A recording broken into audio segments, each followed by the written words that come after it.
शिवसेना ने या यूं कहे बाला साहब ठाकरे ने अपना नया वारिस चुन लिया है। आदित्य ठाकरे के हाथ में अपनी पार्टी की कमान सौंपने की तैयारी शुरू हो चुकी है। लेकिन आदित्य के सामने सबसे बड़ी चुनौती अपने चाचा यानी राज ठाकरे की पार्टी एमएनएस से निपटने की ही है, क्योंकि शिवसेना की युवा वोट बैंक को सबसे ज्यादा खतरा राज ठाकरे से ही है।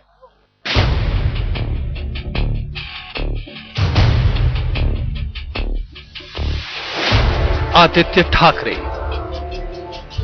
उद्धव ठाकरे का बेटा, बाला साहेब ठाकरे का पोता, शिवसेना का नया वारिस, सेना का नया युवराज।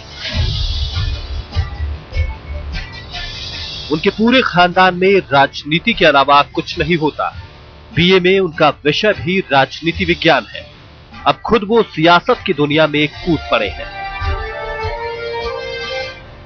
वो है आदित्य ठाकरे, बाल ठाकरे के पोते और उद्धव ठाकरे के बेटे, यानी शिवसेना की तीसरी पीढ़ी। जी हां, ठाकरे खानदान की तीसरी पीढ़ी आदित्य ठाकरे भी अब राजनीति में ताल ठोक रहे हैं।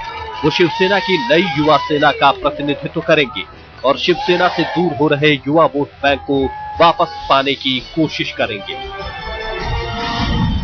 एमएनएस को सीधी चुनौती, एमएनएस से छिनेगा मुद्दा, शिवसेना का युवा चेहरा।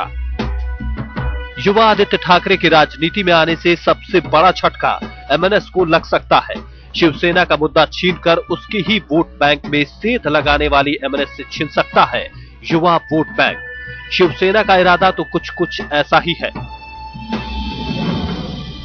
पिछले विधानसभा चुनाव में राज ठाकरे की भारतीय नवनिर्माण सेना ने शिवसेना को काफी नुकसान पहुंचाया था।